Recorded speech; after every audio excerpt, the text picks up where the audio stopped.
ഹരി ഓം.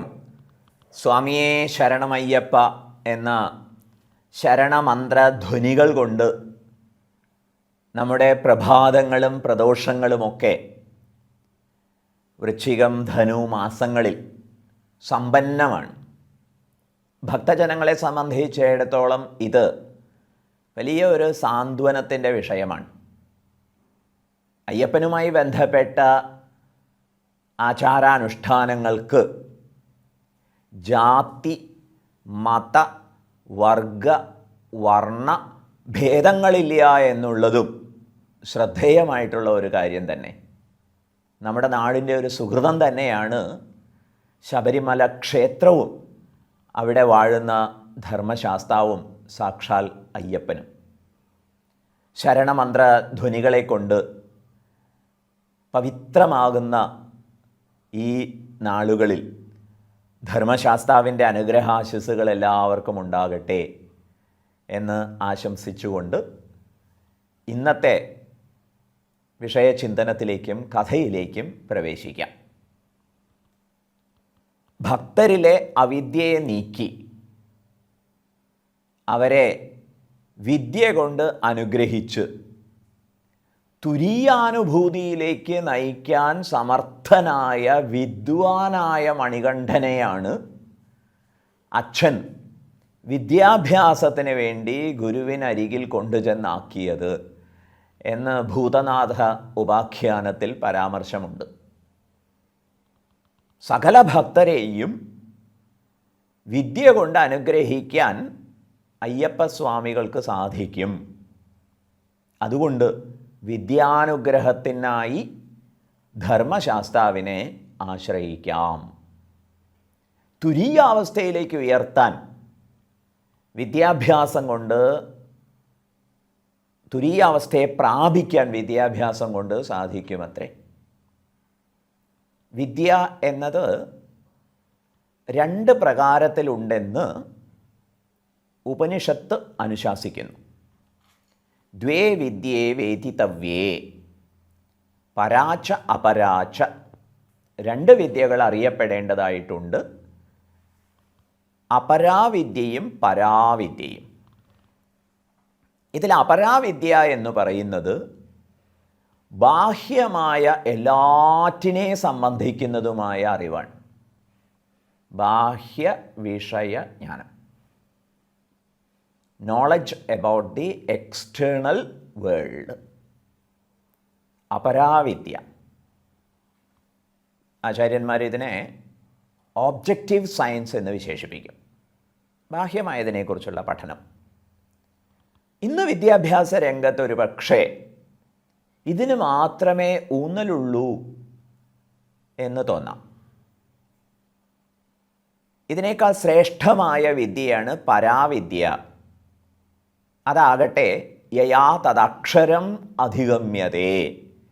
യാതൊരു വിദ്യ കൊണ്ടാണോ അക്ഷരമായ തത്വത്തെ, അനശ്വരമായ തത്വത്തെ, തുരീയ തത്വത്തെ മനസ്സിലാക്കാൻ സാധിക്കുന്നത്, ആ വിദ്യയാണ് പരാവിദ്യ. ഈ പരാവിദ്യയെക്കുറിച്ചാണ് ശ്രീനാരായണ ഗുരുദേവൻ പരയുടെ പാല് നുകർന്ന ഭാഗ്യവാന്മാർക്ക് എന്ന് പരാമർശിച്ചത്. ഈ പരാവിദ്യ സബ്ജക്റ്റീവ് സയൻസ് ആകുന്നു. അവരവരെക്കുറിച്ചുള്ള പഠനം. ദൗർഭാഗ്യകരമെന്ന് പറയട്ടെ, ഭാരതത്തിൽ ആദ്യകാലത്ത്, വൈദിക കാലത്തും പൗരാണിക കാലത്തും ഒക്കെ ഉണ്ടായിരുന്ന വിദ്യാഭ്യാസ സമ്പ്രദായത്തിൽ രണ്ട് വിദ്യകൾക്കും പ്രാധാന്യമുണ്ടായിരുന്നു. പക്ഷേ പിന്നീട് അടിമത്തത്തിലേക്ക് നീങ്ങിയപ്പോൾ തനത് വിദ്യാഭ്യാസ സമ്പ്രദായം വഴിയിലെവിടെയോ ഉപേക്ഷിക്കപ്പെട്ടു. ഇപ്പം നടപ്പാക്കിക്കൊണ്ടിരിക്കുന്ന വിദ്യാഭ്യാസ സമ്പ്രദായവും തനത് ഭാരതീയ മാതൃകയിലായിട്ടില്ല എന്നാണ് ആചാര്യന്മാർ നിരീക്ഷിക്കുന്നത്. പാശ്ചാത്യ വിദ്യാഭ്യാസത്തിൻ്റെ സ്വാധീനം, അവിടെ ഊന്നൽ പക്ഷേ ബാഹ്യ വിഷയങ്ങളെക്കുറിച്ചുള്ള പഠനത്തിനാണ്. അത് ഫിസിക്സ് ആയാലും ശരി, കെമിസ്ട്രി ആയാലും ശരി, അതുപോലെ ബയോളജി ആയാലും ശരി, സൈക്കോളജി ആയാലും ശരി, ഒക്കെ ബാഹ്യമായതിനെക്കുറിച്ചുള്ള പഠനമാണ്. പഠിതാവിനെക്കുറിച്ച് പഠിക്കുന്നതിനുള്ള സംവിധാനമില്ല. ഞാൻ ആരാണെന്ന് ആലോചിക്കാനുള്ള പ്രേരണയില്ല. എഴുത്തച്ഛൻ അധ്യാത്മരാമായണം കിളിപ്പാട്ടിൽ സംസാരകാരിണിയായത് അവിദ്യയും സംസാരനാശിനിയായത് വിദ്യയും എന്ന് അവിദ്യ എന്ന് തരംതിരിച്ച് പറഞ്ഞിരിക്കുന്നു. സംസാരത്തിൽ തീർച്ചയായിട്ടും ലോകജീവിതത്തിൽ കാര്യങ്ങളൊക്കെ ചെയ്തു മുന്നേറണമെങ്കിൽ അപരാവിദ്യ അഥവാ എഴുത്തച്ഛൻ്റെ ഭാഷയിലുള്ള അവിദ്യ അതാവശ്യമാണ്. എന്നാൽ ജന്മസാഫല്യം നേടണമോ പരാവിദ്യ കൂടിയേ തീരൂ. വിദ്യാഭ്യാസ രംഗത്ത് ഈ രണ്ട് വിദ്യകളും പരിഗണിക്കപ്പെടേണ്ടതുണ്ട്. അത് ഔപനിഷദികമായ സൂചനയാണ്. ഇക്കാര്യം പ്രാസംഗികമായി ഓർത്തു. നമ്മുടെ ഹരിഹരനന്ദന് വേണ്ട ജാതകർമ്മങ്ങളൊക്കെ സ്വീകരിച്ച ശേഷം വിദ്യാഭ്യാസവും നേടിയെടുത്തവനായി ഗുരുവിനെ അനുഗ്രഹിച്ചു. തൻ്റെ ദിവ്യത കൊണ്ട് ഗുരുപുത്രന് അന്ധത്വം നീക്കി, അതുപോലെ മൂകത്വവും നീക്കി അനുഗ്രഹിച്ചു. ഒരു ദിവസം രാജരാജശേഖരൻ മന്ത്രിമുഖ്യനെ വിളിച്ചിട്ട് പറഞ്ഞു, മണികണ്ഠനെ യുവരാജാവായിട്ട് വാഴിക്കണം. 30 ദിവസത്തെ സമയമാണ് അനുവദിച്ചത് ഈ കാര്യങ്ങളിൽ വേണ്ടതൊക്കെ ചെയ്യാൻ വേണ്ടിയിട്ട്. അയോധ്യയിൽ അയോധ്യാധിപതി തൻ്റെ പ്രിയപുത്രനെ യുവരാജാവായിട്ട് വാഴിക്കാൻ നിശ്ചയിച്ചത് ഒരു ദിവസത്തിലാണ്. തലേ ദിവസം തീരുമാനമെടുത്തു, പിറ്റേന്ന് അഭിഷേകം. ഈ പ്രകാരമാണ് തീരുമാനിച്ചത്. ഇവിടെ പക്ഷേ 30 ദിവസത്തിൻ്റെ ഇടവേളയുണ്ടായിരുന്നു. മന്ത്രിക്കാകട്ടെ കാട്ടിൽ നിന്നും കിട്ടിയ ഒരു കുട്ടി നാട് ഭരിക്കുക, ഈ വിഷയത്തിൽ ഒട്ടും താല്പര്യം ഉണ്ടായിരുന്നില്ല. സജീവോത്തമന് താല്പര്യമുണ്ടാവാത്തതിന് കാരണം തൻ്റെ സ്ഥാനം ചോദ്യം ചെയ്യപ്പെടും എന്നുള്ളതാണ്. മഹാരാജാവിന് വാർദ്ധക്യം ബാധിച്ചു.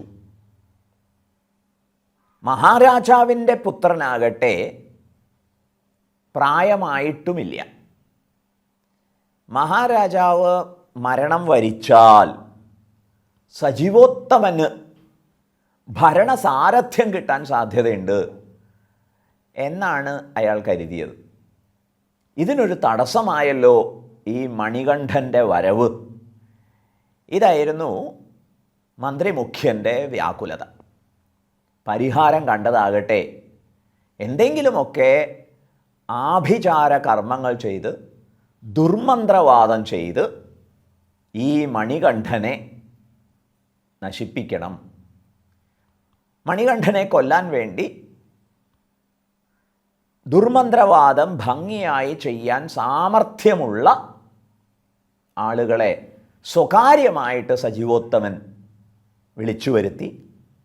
അവരോട് പറഞ്ഞു, ഏതെങ്കിലും പ്രകാരത്തിൽ ഈ മണികണ്ഠനെ വധിക്കുകയാണെങ്കിൽ നിങ്ങൾക്ക് ധാരാളം സ്വത്തും മറ്റ് വിഭവങ്ങളൊക്കെ നൽകുന്നതാണ്.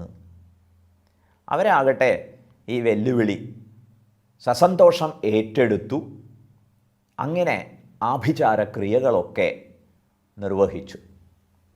അതിൻ്റെ ഫലമായിട്ട് മണികണ്ഠന് ദ്രോഹം ഉണ്ടായോ? ഉണ്ടായി. എന്തേ കാരണം?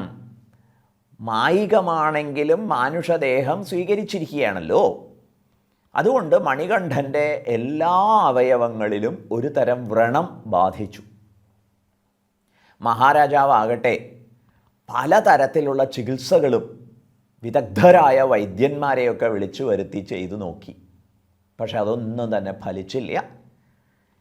വല്ലാതെ വിഷമിച്ചുപോയി മഹാരാജാവ്. ആ സമയത്ത് അവിടെ ഒരു സന്യാസി വര്യൻ വന്നു ചേർന്നു.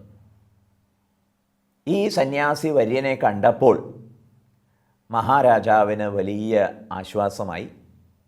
ദീർഘദണ്ഡ നമസ്കാരത്തെ ചെയ്ത ശേഷം സന്യാസി വര്യനോട് ഭിക്ഷ സ്വീകരിക്കണം എന്ന് അഭ്യർത്ഥിച്ചു. ആഹാരം സ്വീകരിച്ച ശേഷം തൻ്റെ ഉണ്ണിയെ ബാധിച്ചിട്ടുള്ള രോഗത്തിന് പ്രതിവിധിയുണ്ടെങ്കിൽ ചെയ്തു തരണം, ഉപദേശിച്ചു തരണം എന്നും പ്രാർത്ഥിച്ചു. വന്നു ചേർന്ന സന്യാസി വര്യനാകട്ടെ ഉണ്ണിയെ വരുത്തൂ എന്ന് മഹാരാജാവിനോട് നിർദ്ദേശിച്ചു. മണികണ്ഠൻ അടുത്ത് വന്നപ്പോൾ അത്യധികം പ്രേമവാത്സല്യത്തോടെ ഈ സന്യാസി വര്യൻ മണികണ്ഠനെ പുണർന്നു, നെറുകയിൽ ചുംബിച്ചു. ശരീരത്തിൽ മുഴുവൻ ഭസ്മം പൂശി. എന്നിട്ട് മഹാരാജാവിനോട് പറഞ്ഞു, ഈ മണികണ്ഠനെ ബാധിച്ച വ്യാധിക്ക് പിറകിൽ ആഭിചാര കർമ്മം നടന്നിട്ടുണ്ട്. അതുകൊണ്ട് തന്നെ പരിഹാര ഹോമം ചെയ്യണം, അതിന് വേണ്ടതൊക്കെ ചെയ്യൂ എന്ന് നിർദ്ദേശിച്ചു.